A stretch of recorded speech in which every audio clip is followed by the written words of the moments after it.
Assalamu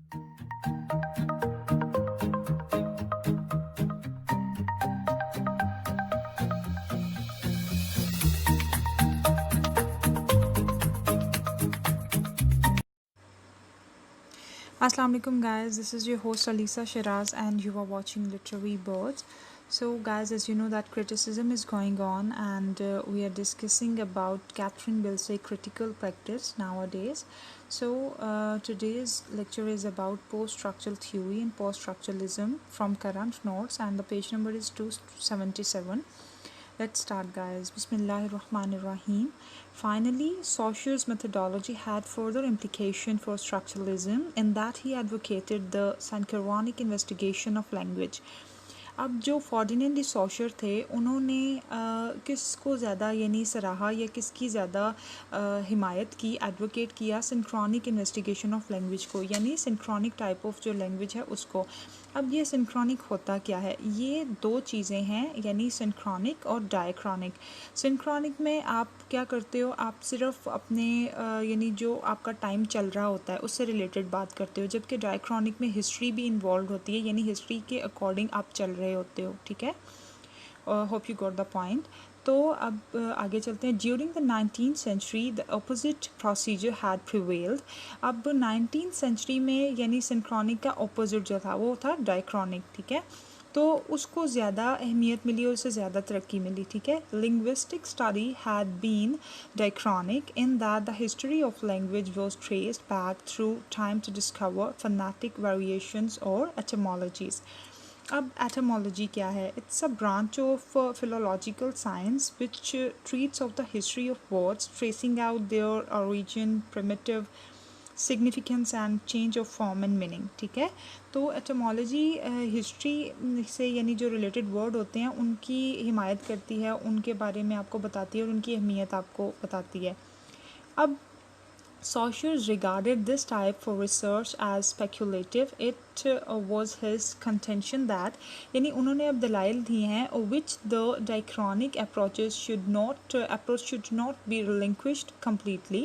अब जो diachronic है, ठीक है, उसको मुकम्मल तौर पर रद्द नहीं कर देना चाहिए। वो ये नहीं कह रहे क्या उनको मुकम्मल रद्द कर देना चाहिए, only by adopting a synchronic mode of analysis via language, कि यानी सिर्फ सिंक्रोनिक को अडॉप्ट करने के लिए ज़रूरी नहीं है कि उसको प्रॉपर तरीके से रद्द कर दिया जाए या उसको तर्क कर दिया जाए।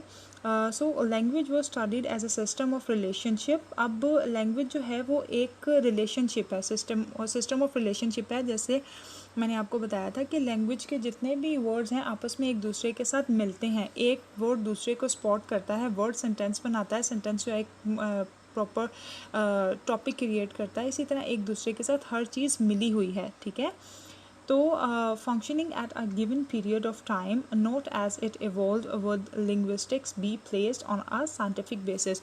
और यानी जो लिंग्विस्टिक है वो एक साइंस ऑफ लैंग्वेज है और वो इस तरह आपस में यानी साइंटिफिक बेस है, सिस्टमेटिकली। जब स्ट्रक्चरलिज्म पे आप सिस्टमेटिकली काम करते हो पूरी लैंग्वेज को फॉलो करते हुए, जिस तरह यानी जॉन मिल्टन की जो है पैराडाइज लॉस्ट, आप उसमें देखो कि कितने ज़बरदस्त तरीके से उनकी वो यानी मेरे ख्याल से फ़िलिप सिडनी ने उनको वो किया था क्रिटिसाइज़, कि उनकी जो है ये यानी समझ नहीं आती, उनकी लैंग्वेज इतनी टफ़ है। उन्होंने ये तो ध्यान रखा है, उसका स्ट्रक्चर तो उन्होंने बड़ा ज़बरदस्त क्रिएट किया है, हर राइम स्कीम और हर चीज़ एक दूसरे से बड़ी मैच कर रही है, एक वर्ड दूसरे को स्पॉट कर रहा है, हर चीज़ ठीक है, लेकिन वो समझने लायक नहीं है, लेकिन लोगों को मुश्किल लगती है, हर कोई उसे समझ नहीं पाता। ठीक है, अब नेक्स्ट पैराग्राफ स्टार्ट करते हैं। Structuralism was founded on a similar methodological and scientific basis. मैंने अभी आपको बताया कि जो स्ट्रक्चरलिज्म है वो किस चीज़ पे बेस करता है, वो साइंटिफिक बेसिस पे, यानी उसकी जो पूरी प्रॉपर एक रिसर्च होती है और प्रॉपर एक उसकी कैटेगरी होती है, एक उसका प्रॉपर मेथड होता है जिसके अकॉर्डिंगली आप काम करते हो।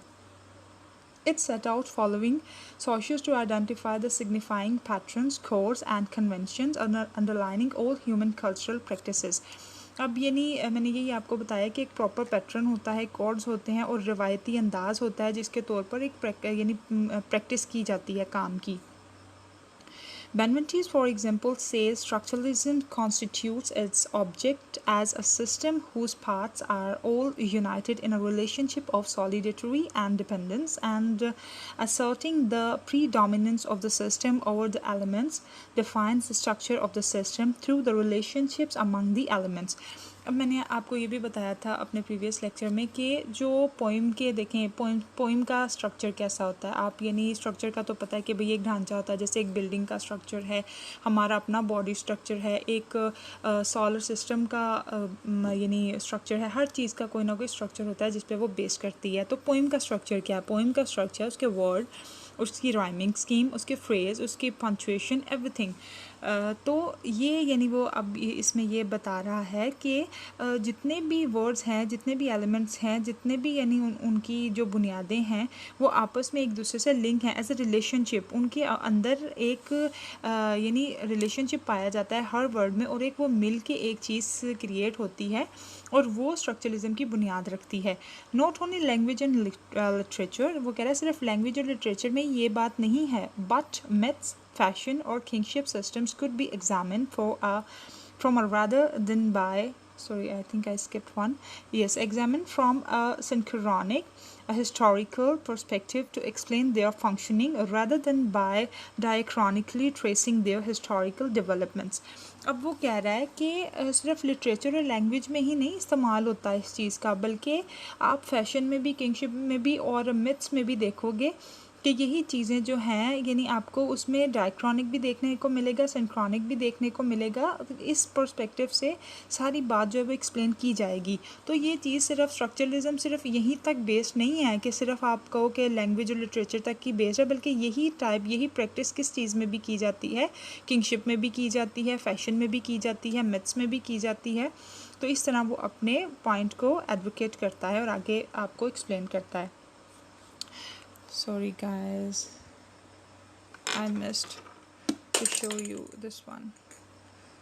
जिनके पास बुक्स नहीं है आप बाद में स्क्रीनशॉट लेके इसको कर लीजिएगा। Now I'll start from here. The early aims. Okay. The early aims to structuralist literary criticism were to find an analytical discourse or meta-language which would operate scientifically and identifying the system of chords and organization principles of all literary texts to create a second order level of understanding. अब meta language क्या है? Meta language है a form of language और term to set use for description और analysis another language. ठीक है, meta language यानी जो सपोर्ट करती है दूसरे अल्फाज को भी, दूसरी लैंग्वेज को भी। ठीक है, the early aim of structuralist literary criticism यानी लिटरेरी क्रिटिसिज्म का जो पहला मकसद था वो to found an analytical discourse यानी एनालाइज करना था, कुछ ऐसा डिस्कोर्स करना था, कुछ ऐसा बहस मुबाहिसा करना था जो दूसरी लैंग्वेज को भी समझने में मदद दे। जैसे अब यानी आप जब क्रिटिसाइज़ करते हो किसी चीज़ को, ठीक है, तो आप उसमें से बातें खींच के निकालते हो दूसरों के मतलब यानी अपने मतलब के साथ साथ आप खुद भी सीखते हो और राइटर को भी मौका देते हो कि वो भी आपकी बात से, आपके क्रिटिसिज्म से सीखे कि उसने और क्या क्या गलतियाँ की हैं या उसे और क्या इसमें ऐड करना चाहिए था। ठीक है, तो ये जो सारी प्रैक्टिस है ये साइंटिफिकली और बड़े अच्छे तरीके से इसको प्रिंसिपल बेस्ड होती है। और अगर आप किसी को क्रिटिसाइज़ करते हो तो ऐसे ही मुंह उठा के आप क्रिटिसाइज़ नहीं कर सकते, बल्कि आपके पास ठोस दलील होनी चाहिए, आपके पास वो यानी पूरा एक कंटेंशन होना चाहिए जिससे आप बता सको कि हाँ अगर आपने क्रिटिसाइज़ किया तो इस वजह से किया। ठीक है, जैसे टी.एस. एलियट ने हैमलेट को कहा था कि ये जो है ये आर्टिस्टिक फेलियर है, तो उनके पास एक बहुत बड़ा उन्होंने ऑब्जेक्टिव कोरिलेटिव की थ्योरी पेश की थी और उन्होंने बताया था कि हाँ इसमें ये आर्टिस्टिक फेलियर है और लोगों को यानी मजबूर किया था मानने पे कि वो सच कह रहे हैं। तो क्रिटिक होना चाहिए ऐसा कि जब वो किसी की बात को कंडेम करे तो फिर उसके पास उसकी उस हिसाब से दलाइल होने चाहिए। टी.एस. एलियट ने शेक्सपियर को पकड़ के क्रिटिसाइज़ कर दिया तो वो कोई आम बात नहीं थी और उन्होंने पूरा यानी ऑब्जेक्टिव कोरिलेटिव का जब कॉन्सेप्ट दिया तो फिर सब जो बाकी क्रिटिक थे उनको भी सीखने का मौका मिला और उन्होंने भी इस चीज़ पे वाहवाही दी कि वाकई टी.एस. एलियट ने कोई ठोस पॉइंट हमारे सामने रखा है और वाकई इसमें आर्टिस्टिक फेलियर है। ठीक है, तो let's start. again. For Bartis, in this Elements of Semiology 1965, it was a discourse of semiology which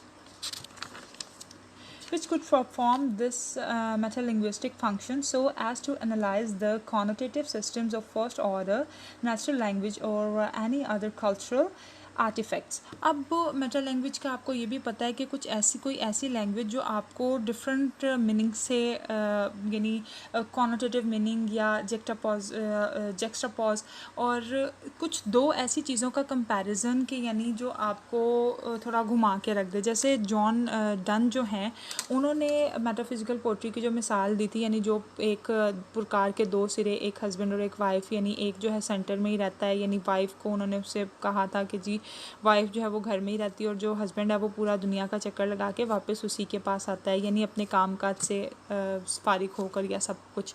तो ऐसी लैंग्वेज जिनके कॉनोटेटिव मीनिंग हों उनको भी समझने में जो लिटरेरी क्रिटिसिज्म है वो मदद देता है. और ये जो सारी लिंग्विस्टिक की जो हैं यानी ब्रांचेस कह लो या उनकी शाखें कह लो सेमियोलॉजी या सिमेंटिक्स और सिंक्रोनिक डायक्रॉनिक और ये एटमोलॉजीज ये जितनी भी चीज़ें हैं ये उनको ये स्ट्रक्चरलिज्म को प्रमोट करती हैं. और इसके साथ मिल के इन सब चीज़ों को जब आप मद्देनज़र रखते हुए आप कोई काम करते हो तो वो बहुत ज़्यादा साइंटिफिक मेथड पे सिस्टमेटिकली क्रिएट किया जाता है और प्रैक्टिकल वे में सामने आता है.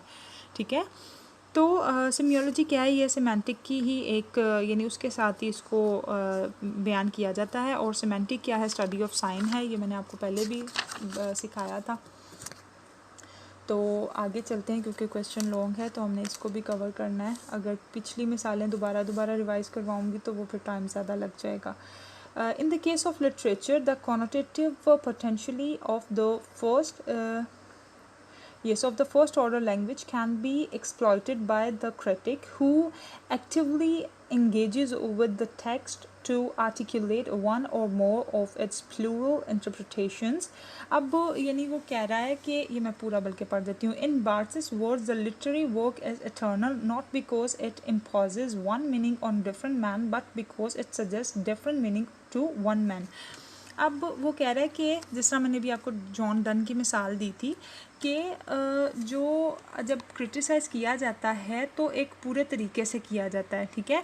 और उसमें एक बात के डिफरेंट मीनिंग्स निकलते हैं. अब ये जो पुरकार वाली बात है ये बड़ी मुश्किल से समझ आती है. कुछ लोग इसको सीधी समझ लेते हैं कुछ अपने हिसाब से समझते हैं. ऐसा मैंने आपको मिसाल भी दी थी कि अब एक नई मिसाल आपको देती हूँ जो शायद इस बुक में भी यूज़ की गई है कि एक न्यूड लड़की है. ठीक है. और दिखाया जा रहा है कि उसका जो हस्बैंड है उसको यानी शूट कर रहा है. अब देखने वाला उसको कितने अंदाज से लेगा. कोई समझेगा कि वो जो गर्ल है वो प्रोस्टिट्यूट है, कुछ समझेगा कि गिल्टी वाइफ है, या कोई समझेगा कि यानी हस्बैंड और वाइफ है, कोई समझेगा बॉयफ्रेंड गर्लफ्रेंड है. तो हर इंसान का अपना पर्सपेक्टिव होता है. वो डिफरेंट व्यू से उसको परसीव करता है, डिफरेंट व्यू से उसको अंडरस्टैंड करता है. लेकिन ये ज़रूरी नहीं है कि हर बात एक ही तरह से समझी जाए या जानी जाए. और अब जो बार्थेस कहते हैं वो कहते हैं कि literary work is eternal not because it imposes one meaning on different men's. इसलिए उसको वो नहीं कहते कि ये सिर्फ टाइमी है और अवधि है कि ये यानी डिफरेंट मीनिंग्स एक चीज़ से निकालता है. Not because it imposes one meaning on different man कि यानी एक मतलब डिफरेंट मैन पे यानी डालता है. But because it suggest different meanings to one man के वो यानी एक आदमी पे डिफरेंट इसके वो डालता है कि वो कुछ भी सोच सकता है. उसके ज़हन में 3-4 चीज़ें आएंगी कि यार ये हस्बैंड वाइफ भी हो सकते हैं, ये गर्लफ्रेंड बॉयफ्रेंड भी हो सकते हैं, may be it's a prostitute, she is a prostitute, और may be she is a guilty wife. तो आपके जहन में काफ़ी चीज़ें आ सकती हैं. यानी हर इंसान डिफरेंट भी सोचेगा और एक इंसान के जहन में उससे रिलेटेड काफ़ी सोचें भी आ सकती हैं. तो वो आपको पज़ल कर देता है, घुमा के रख देता है. Next, however, for the majority of its early theorists, structuralism was an essentially formalist formalist method which focused on literature signifying structure rather than on its content. अब वो कह रहा है कि कुछ जो मेजर थ्योरिस्ट थे उनके हिसाब से स्ट्रक्चरलिज्म जो था वो एक ज़्यादा अहमियत का हामिल था, उसको यानी एक सिग्निफिकेंट फीचर समझा जाता था क्योंकि उनका कंटेंट से ज़्यादा फोकस होता था अपने स्ट्रक्चर पे, कि यानी उनकी पोइम या उनका ड्रामा या नॉवल जो भी पीस ऑफ आर्ट है उसको स्ट्रक्चर बेस बड़ा स्ट्रॉन्ग होना चाहिए। हो सकता है उनका यानी उनका जो फोकस था उनका कंटेंट से ज़्यादा अपने स्ट्रक्चर पे होता था, कि हमारी जो राइम स्कीम है, जिस तरह जॉन मिल्टन उसने ध्यान दिया ज़्यादा अपने स्ट्रक्चर पे, क्योंकि उसने होमर और विल्जर को पढ़ा हुआ था, तो वो यानी उसके जहन में वही मेथड चल रहा था, उसको यही था कि मैं अपना स्ट्रक्चर ज़्यादा मजबूत बनाऊं, और वो स्ट्रक्चर को मजबूत बनाने के चक्कर में ये भूल गया कि मेरी जो लैंग्वेज है, जो इतनी टफ लैंग्वेज मैं यूज़ कर रहा हूँ, क्या वो आम लोग समझ भी पाएंगे या नहीं। तो इसीलिए स्ट्रक्चरलिज्म पे किस पे बेस किया जाता है, स्ट्रक्चरलिज्म फोकस करता है अपने स्ट्रक्चर पे, उसमें यानी वर्डिंग पे ज़्यादा स्ट्रेस दिया जाता है rather than content.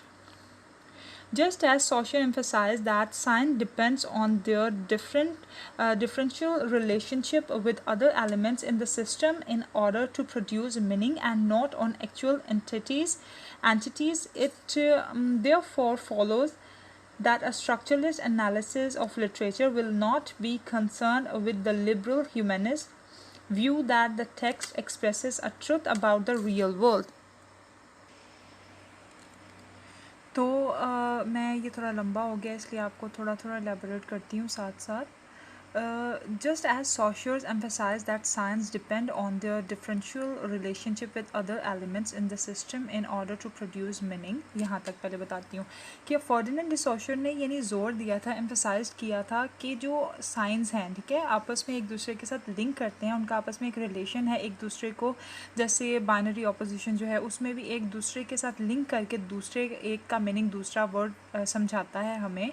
तो इसी तरह वो कहते हैं कि इस सिस्टम में in order to produce meaning, यानी मीनिंग को हमारे सामने लाने के लिए, वाजिया करने के लिए एक दूसरे के साथ सारे वर्ड्स रिलेशन रखते हैं, लिंक में हैं, and note on actual entities if therefore follows that a structuralist analysis of literature. यहाँ भी बताती हूँ कि जो स्ट्रक्चरलिस्ट है, यानी जो स्ट्रक्चरलिज्म को प्रमोट करता है, जो स्ट्रक्चरलिस्ट कहते हैं, वो जो अब किसी पीस ऑफ लिटरेचर का एनालिसिस करता है तो उसका क्या काम होता है, will not be concern with the liberal humanist. तो उसका जो है ना, उसका कंसर्न ये नहीं होगा कि वो जो लिबरल ह्यूमनिस्ट यहाँ कैसे कहा गया है, यहाँ पोस्ट स्ट्रक्चरलिस्ट को कहा गया है, जिसका मतलब यानी जिसका कंसर्न होता है यानी लैंग्वेज से ज़्यादा कंटेंट पे, ठीक है. तो वो कहता है कि बेशक जो यानी स्ट्रक्चरलिस्ट है, वो उसका जो यानी एनालिसिस करने का जो अंदाज़ होता है पीस ऑफ लिटरेचर को, वो शायद आज़ाद ख्याल लोगों जैसा नहीं होता या उनको खुश नहीं कर सकता. View that the text expresses a truth about the real world, कि जो एक टेक्स्ट है वो एक्सप्रेस करता है सच्चाई को अबाउट द रियल वर्ल्ड, के जो यानी हकीकी दुनिया है उसके बारे में, ठीक है. आगे, investigation will centre on the literary system. जो इन्वेस्टिगेशन है वो यानी जो भी परख कर रहे हैं, जो भी यानी आप इन्वेस्टिगेट कर रहे हो, will centre on the literary system, जो लिटरेरी सिस्टम के सेंटर में होगा, यानी उसी के इर्द गिर्द सब कुछ सारा काम होगा. Equivalent to language as a whole of which the individual text parole, यानी मैंने आपको लैंग और प्रोल का भी बताया था कि लैंग्वेज जो है वो एक प्रॉपर सिस्टम है लैंग्वेज का, यानी लिंग्विस्टिक्स का, उसमें हर चीज़ आ जाती है, हर चीज़, कोई भी आप ब्रांच लिंग्विस्टिक के लो, सारा किस में है, लैंग में है.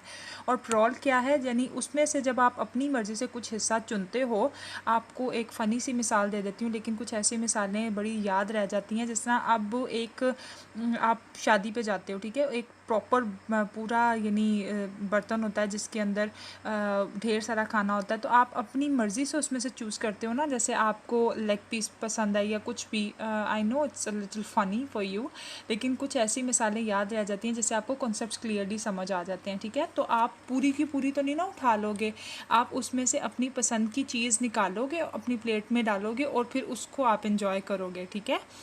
तो इसी तरह जो लैंग है उसमें लैंग्वेज का पूरा सिस्टम है, जबकि पैरोल जो है वो आपका आपकी अपनी प्लेट है, यानी आपने उसमें से जितना निकालना है वो आपने अपने हिसाब से अपनी पसंद से आपको जो इजी लगता है आपने जिस चीज़ पे बात करनी है। आप पूरी लैंग्वेज तो नहीं ना अपनी किसी अगर आप किसी टॉपिक पे बहस करो तो आप पूरी लैंग्वेज यूज़ कर लोगे, आप उसमें से वही चीज़ें चुनोगे जिनकी आपको ज़रूरत है। ठीक है, तो ये है parole is a constituent part govern by the system organisation principles. ठीक है, तो जो पैरोल है वो एक प्रॉपर ऑर्गेनाइज सिस्टम और प्रिंसिपल्स में से अपना एक चुनाव करता है, जो कि उसकी एक यानी उसके साथ उसको भी फॉरेन एंड डिसॉशर ने हम लोगों को बताया है। The author of the text and authorial intentions correspondingly decline the priority. और अब जो यानी हमारा ऑथर है उसका जो यानी टेक्स्ट है जो उसने रिटन फॉर्म में हमें दिया है, रीडर को दिया है, वो ख़त्म करता है, वो यानी रद्द करता है correspondingly to priority. All the authors role consist of selecting elements. All the authors role यानी जितने भी राइटर्स हैं उनका रोल क्या है, consist of selecting elements from the pre existing already written system and producing from the pre existing already written sorry I think I read it 2 times and producing new text which combine these elements in different ways।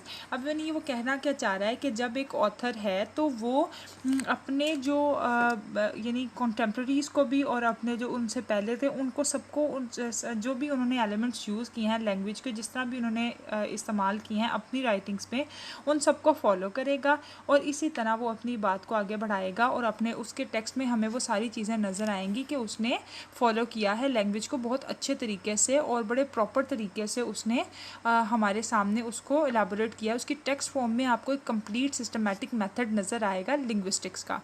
ठीक है, अब start करते हैं next paragraph. A common factor of the approaches adopted by many structuralist theorist in their use of the fundamental signifying function of binary opposition's. Binary opposition's का मैंने आपको बताया था, यानी जैसे मैस्कुलिन फेमिनिन जैसे दो वर्ड है ना, तो एक वर्ड अगर मर्द है तो आपको मर्द की समझ शायद इतने अच्छे तरीके से ना आए, यानी बच्चों की बात कर रही हूँ, जब आप उसको बताओगे कि बेटे औरत है और मर्द है तो उसको ज़्यादा अच्छे तरीके से समझ आएगा। जैसे बॉय और गर्ल ये कहते हैं, ये होती हैं बाइनरी ऑपोजिशन, यानी अगर दिन की बात हो रही है तो आप उस रात का हवाला देकर उसको ज़्यादा अच्छे से एक्सप्लेन करोगे।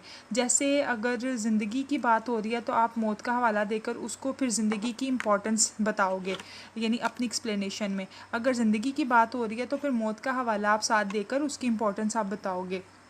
तो वो कह रहे हैं कि बाइनरी ऑपोजिशंस के ऊपर यानी उसका सहारा लेकर स्ट्रक्चरलिस्ट जो हैं वो अपनी थ्योरीज़ को यूज़ करके अपने आइडियाज़ और यानी अपने जो भी वो अडॉप्ट करते हैं अप्रोचेज़ उनको बेहतर तरीके से उस यानी बता सकते हैं, हम लोगों को समझा सकते हैं। Indeed, these oppositional ordering are perceived by Levi-Strauss to form the basis of the sociologic of the human mind, which structures nature reality in its own image। और अब ये बाइनरी ऑपोजिशन का मेथड किसने पेश किया था? ये पेश किया था लेवी-स्ट्रॉस ने। तो उन्होंने यानी ये जो इस चीज़ को ज़्यादा अच्छे तरीके से समझाया कि जब बाइनरी ऑपोजिशंस के अकॉर्डिंगली बात की जाती है तो ह्यूमन माइंड जो है उसको ज़्यादा अच्छे तरीके से समझ पाता है, उसको उसके जहन में नेचर से और रियलिटी और ये इमेज वगैरह ज़्यादा अच्छे क्रिएट होते हैं। तो ये तो वाकई बात साफ हम लोग भी फील कर सकते हैं कि जब आप अपोजिट मीनिंग्स के साथ साथ कोई चीज़ देखते हो, जैसे अगर आपको कोई इंग्लिश का वर्ड मुश्किल लग रहा है तो आप उसका अपोजिट मीनिंग देखोगे या उस लिहाज से समझोगे तो फिर आपको बात ज़्यादा अच्छी समझ आ जाएगी। ठीक है, अब Saussure's paired categories have already been mentioned. अब सोशर ने किस तरह, फर्डिनेंड सोशर ने क्या दिया था, उसने सिग्निफायर और सिग्निफाइड का कॉन्सेप्ट दिया था, लैंग और प्रॉल का और etcetera. categories have already been mentioned, bracket में अब है signifier, signified, lang, prol, etc.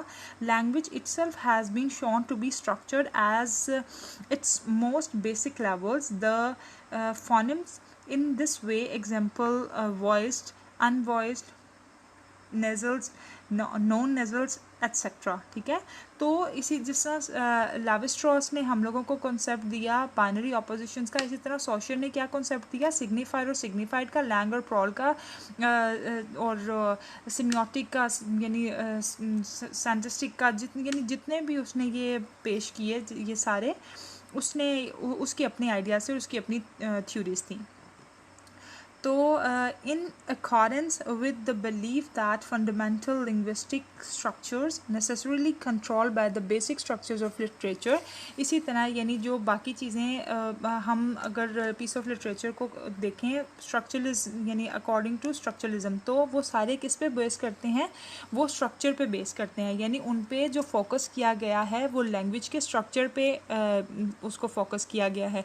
Theorists have constructed their narrative grammar और organizations categories in term of these binary oppositions, और उन्होंने binary oppositions को फॉलो करते हुए अपने काम को एक प्रॉपर तरीके से ऑर्गेनाइज्ड फॉर्म में क्रिएट किया है। सबसे ज़्यादा उन्होंने किस चीज़ को फॉलो किया है, उन्होंने यानी लैंग्वेज को फॉलो किया है कि वो एक सिस्टमेटिक एक पर्टिकुलर ऑर्गेनाइज्ड वे में आप लोगों के सामने पेश की जाए।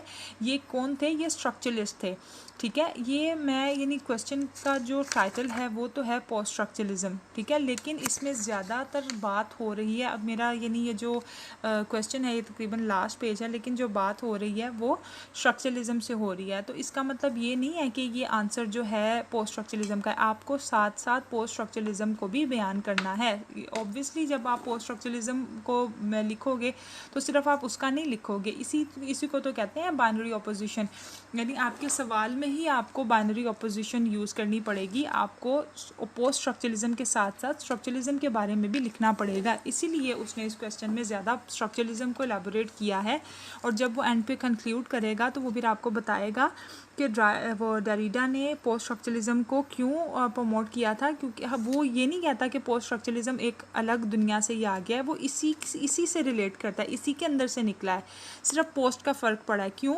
क्योंकि उन्होंने ये दिखाया है कि मीनिंग जो है वो सिर्फ वो महदूद राइटर तक नहीं होना चाहिए कि जो वो कहे कि बस यानी मिरर फेस के वो जो हमें शीशा दिखाए हम उसी के अकॉर्डिंगली देखते जाएं, बल्कि हमें ख़ुद भी ऑब्जर्व करनी है नई चीज़ें, हम खुद भी उसमें से मीनिंग निकाल सकते हैं और हमारे मीनिंग की भी उतनी ही अहमियत होनी चाहिए जितनी कि एक राइटर की है। ये थे पोस्ट स्ट्रक्चरलिस्ट। ठीक है, अब आगे बढ़ते हैं। Levi Strauss use of the mytheme corresponds to the phoneme of language as a basic unit of narrative organization operating in paired opposites and grimace divides narrative role into these sets of binary oppositions। अब theme क्या होता है, ये है जी relation with character event and theme.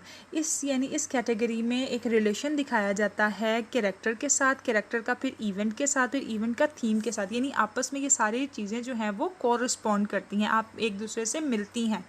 ठीक है, और यानी ये जो इनका आपस में पेयर दिखाया जाता है, लिंक दिखाया जाता है through opposition, through binary opposition. Okay, आगे है 19 on a larger scale Barthes work is provided by distinction such as, ये जी फ्रेंच वर्ड हैं जो कि बुक में यूज़ किए गए हैं, इजिबल, स्क्रिप्टेबल, और असल में ये प्लेयर वर्ड है जिसे फ्रेंच में प्लेजर बोलते हैं। ठीक है, तो ये इससे आपको घबराने की ज़रूरत नहीं है, टेंशन लेने की कि ये क्या वर्ड हैं या क्या यूज़ किया गया है, ये असल में फ़्रेंच वर्ड्स हैं, तो इसकी टेंशन लेने की आपको ज़रूरत नहीं है। तो ये जो वर्ड्स हैं उसने इसके अकॉर्डिंगली बात की है। ठीक है, कि क्योंकि जिसने ये आर्टिकल लिखा होगा, ये बुक जो है तकरीबन नेट पे मौजूद है, उसमें से ही बनाए गए हैं नोट्स इस बुक के। तो कई दफ़ा कुछ आर्टिकल्स जो होते हैं ना वो यानी फ्रेंच राइटर्स भी लिख रहे होते हैं, तो वो इसी तरह जैसा हम अपनी लैंग्वेज में उर्दू के कुछ वर्ड ऐड करते हैं, इसी तरह उन्होंने अपने फ्रेंच के वर्ड ऐड किए हैं। तो आपको इसकी टेंशन लेने की ज़रूरत नहीं है कि हम ये वर्ड लिखें या लिखना ज़रूरी है या कैसे, आपको ज़रूरत नहीं है इनको लिखने की अपने एग्ज़ाम में, आप इसे स्किप कर सकते हो या अपने भी हिसाब से लिख सकते हो। जैसे प्लेजर है तो इसका मतलब प्लेयर है, और मैं आपको तीनों के बता देती हूँ ताकि आप इजीली इसको समझ पाओ, अगर आप लिखना चाहते हो तो लिख भी लेना। इजिबल का मतलब है क्लियर और स्क्रिप्टेबल, और दूसरा वर्ड है प्लेजर, ये फ्रेंच में प्लेजर कहते हैं, असल में इसको इंग्लिश में क्या है इसका वर्जन प्लेयर। ठीक है, आगे है एक्रिवन, एक्रिवन या एक्रिवेंट, ये फ्रेंच वर्ड है, इसका क्या मतलब है राइटिंग। ठीक है, I think it will help you to clear your doubt. आगे पढ़ते हैं।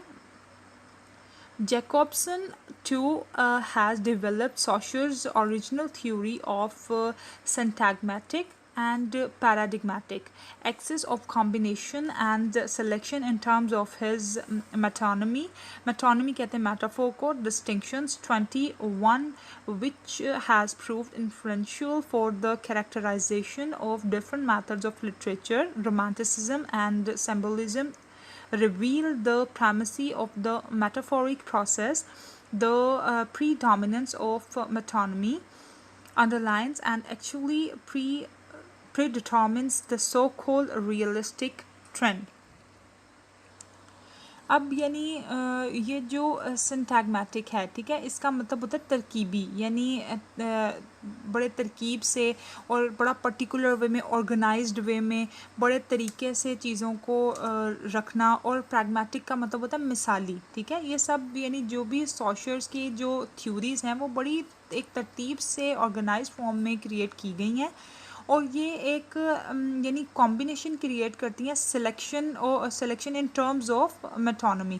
अब यानी कुछ इस तरह का लिंक बनाती हैं एक दूसरे के साथ कि आपको मदद देती हैं लैंग्वेज को बेहतरीन तरीके से समझने के लिए। और 21 which has proved influential for the characterisation of different moods of literature. और इसी तरह ये असर रखती हैं, ये यानी लिटरेचर को बाअसर बनाती हैं और अपना इस पे अपना यानी अहमियत उजागर करती हैं लिटरेचर के बाकी पीस ऑफ आर्ट्स पे, जब इन चीज़ों के अकॉर्डिंगली लिटरेचर को लिखा जाता है। जैसे कि romanticism and symbolism reveal the primacy of the metaphoric process. और इसी तरह जब रोमांटिसिज्म में और सिम्बोलिज्म में यानी रिवील किया गया था मेटाफोरिक प्रोसेस, जब मेटाफोर यूज़ किए जा रहे थे तो उसकी जब इब्तदाई शक्ल जो थी उसमें भी इसको समझने में बहुत मदद मिली। द प्रीडोमिनेंस ऑफ मेटोनमी, अब यानी जब डोमिनेंस आई, यानी जब गलबा पाया, जब उसने उसके दूसरे के ऊपर बढ़तरी पाई, तो फिर भी ये सो कॉल्ड रियलिस्टिक ट्रेंड, यानी सो कॉल्ड रियलिस्टिक ट्रेंड उसने कहा है पोस्ट स्ट्रक्चरलिज्म को या पोस्ट स्ट्रक्चरलिस्ट को कि भाई ये जो ज़्यादा हकीकत के वो रहनुमा थे या हकीकत को प्रमोट करने वाले लोग थे, तो उन्होंने यानी उस पर भी इस चीज़ की पेशन गोई होती है। क्योंकि वो रियलिस्टिक क्यों थे? वो इसलिए रियलिस्टिक थे कि वो चाहते थे कि सिर्फ एक ही चीज़ तक ना आप टिको, बल्कि हकीकी नज़र में देखो कि भाई एक चीज़ आप राइटर सिर्फ अपने अकॉर्डिंगली नहीं दिखा सकता हमें वो चीज़, हमें पूरी आज़ादी होनी चाहिए हर चीज़ को समझने की और उसको उसके मुताबिक अपनी राय देने की, ठीक है। आगे है, it is precisely the use of binary opposition's, linguistic analogies and the total concept of the existence of a meta language of scientific objectivity and that Derrida and his post-structuralist followers have called into question। अब वो कहता है ये वही precise एक तरीका है जो कि बाइनरी ऑपोजिशन, लिंग्विस्टिक एनालॉजीज यानी इनकी तशबीहात से और इस कॉन्सेप्ट से लेकर बना है, जो कि बड़े एक प्रॉपर तरीके से कन्वे किया गया है, जिस पर डेरिडा ने और उसके कॉन्टेम्प्रेरी जो थे, जो पोस्ट स्ट्रक्चरलिस्ट थे, उन्होंने सवाल उठाया। उन्होंने यानी जो ये इन चीज़ों पे सवाल उठाया, वो कहता है कि ये तो एक पूरा सिस्टमेटिक तरीका था जिसके ऊपर इन लोगों ने सवाल उठाए, जो कि एक प्रॉपर वे से मिलकर बना है, क्योंकि वो सपोर्ट कर रहा है ना फर्डिनेंड डी सोशर का, तो अपना ये सारी अपनी उसने स्ट्रक्चरलिज्म को बहुत ज़्यादा प्रमोट किया है। तो जब आप किसी चीज़ की हिमायत करते हो तो फिर आप उन दूसरे लोगों को तो कंडेम और क्रिटिसाइज़ करोगे ना जिन्होंने उस पर सवाल उठाया या उसे पसंद नहीं किया। तो ये चीज़ डिस्कस हुई है यहाँ।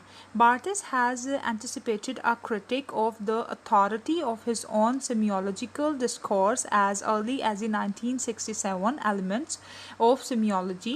He admitted that it had the potential of becoming the language object of a new meta-language which would analyze semiology in its turn. 22. Hypothetically, the process could be continued to infinity. अब यानी hypothetically का क्या मतलब होता है? By imagining possibility rather than reality, कि यानी आप possibility पे करो, imagine उस चीज़ को करो, reality को रद्द करके, यानी पॉसिबल जो आपके लिए पॉसिबिलिटी है आप उसको एडमायर करो रादर देन रियलिटी, हकीकत से ज़्यादा।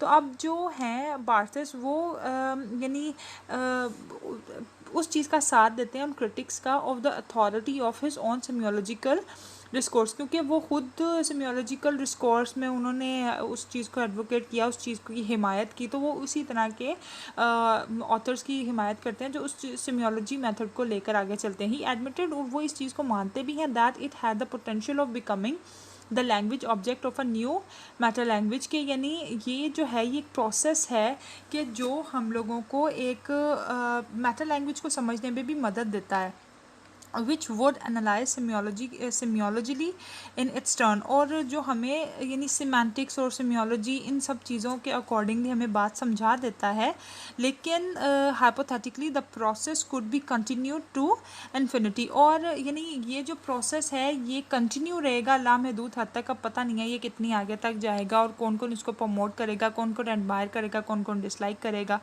ठीक है, आगे जो हमारा लास्ट पैराग्राफ है वो ये है, टू रिटर्न टू डरीडा। अगर हम डरीडा की बात करें, however his theories are difficult to summarise और डिफ़ाइन, ताहम उसकी जो यानी जो भी उसकी थ्योरीज हैं वो मुश्किल हैं उनको समराइज़ करना और डिफ़ाइन करना, because he consciously resist the desire of construct a unified systematic theory of his own with which to master other discourses.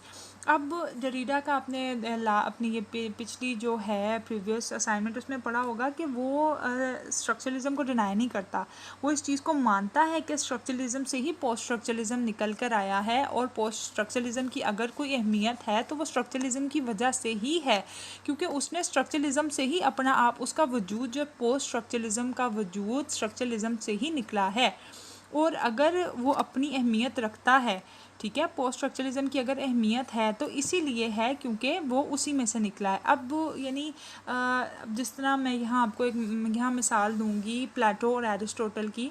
Aristotle को प्लेटो से ज़्यादा अहमियत दी जाती है, आज दी जाती है ना, लेकिन इस चीज़ को भी डिनाई नहीं किया जाता कि वो प्लेटो जो था उसका उस्ताद था, तो उसके उस्ताद की ही उसके ऊपर झलक नज़र आती है, और वो इसी वजह से इतना लायक था क्योंकि उसको एक काबिल उस्ताद मिला था।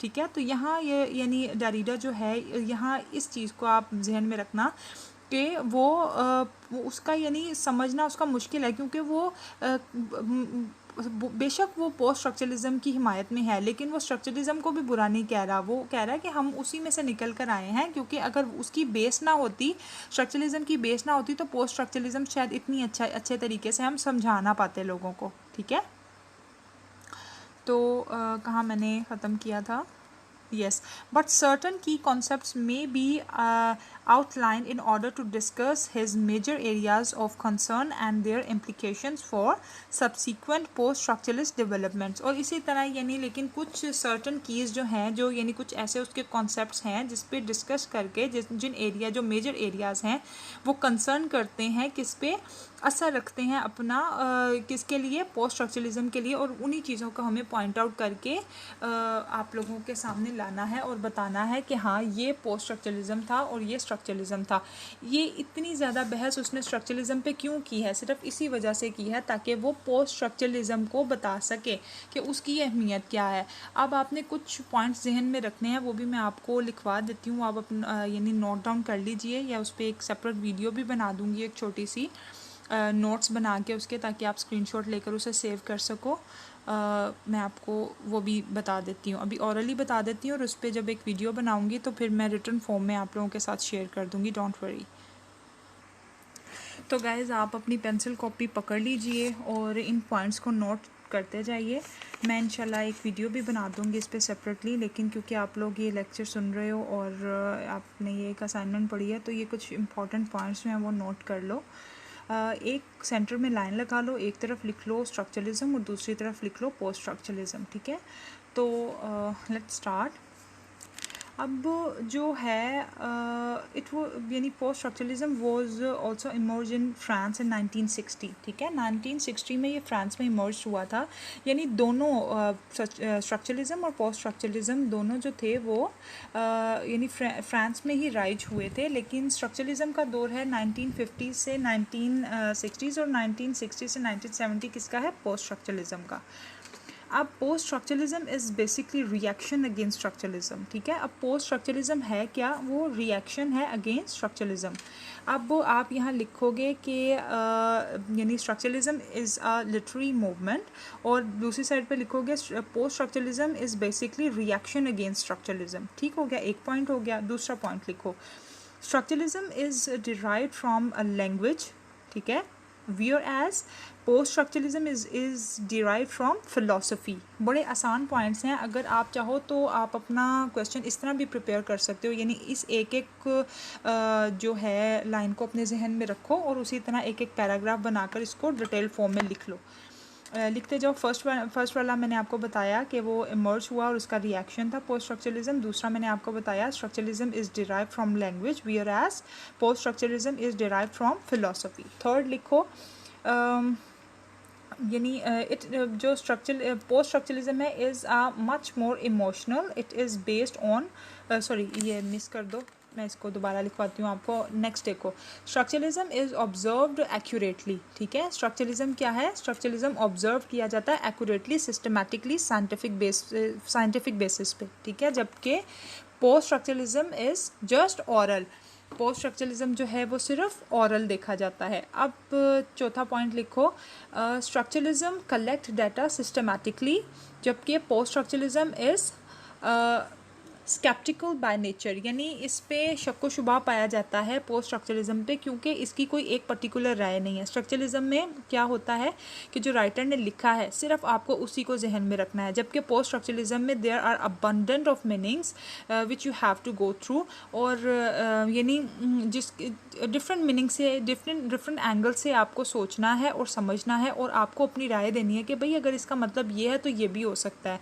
कि लाल रंग का मतलब, अगर लाल रंग की बात हो रही है तो उसका मतलब खुशी अगर रोज़ हो सकता है, लव हो सकता है, तो डेंजर भी हो सकता है। ये सारी चीज़ें आती हैं ना जहन में। तो इसी तरह नेक्स्ट देखो, structuralism is able to in structuralism we are able to find reliable conclusions, और यानी हमें एक प्रॉपर कंक्लूजन मिलता है, क्योंकि हमें एक ही चीज़ को फॉलो करना है ना, सिर्फ जो राइटर सोच रहा है उसी के हिसाब से हमें फॉलो करके अपना कंक्लूजन निकाल देना है। जबकि post structuralism has questions, notions and assumptions, ठीक है। और जबकि उसमें क्वेश्चंस भी होते हैं, डिफरेंट तसव्वुरात भी होते हैं, कुछ यानी शक व शुबात भी होते हैं, और इन सब चीज़ों को हमें फॉलो करना होता है। अब यानी इनहेरिट साइंटिफिक आउटलुक, ये भी आप लिख सकते हो साथ। और अब देखो, अब जो स्ट्रक्चरलिज्म है, सॉरी स्ट्रक्चरलिज्म में क्या होता है, स्ट्रक्चरलिज्म इनहेरिट साइंटिफिक आउटलुक, यानी इसमें आपको साइंटिफिक आउटलुक नज़र आती है, इसमें आप साइंटिफिक बेसिस होते हो, इसमें आप ऑर्गेनाइज और सिस्टमैटिक फॉर्म में काम करते हो। जबकि post structuralism inherits habit of scepticism, और जब पोस्ट स्ट्रक्चरलिज्म में क्या आदत होती है, यानी एक क्या उसकी खासियत होती है, उसमें शक व शुबाहत की खासियत होती है कि उसमें मीनिंग्स बहुत ज़्यादा होते हैं, जिसके अकॉर्डिंगली आपको सोचना पड़ता है।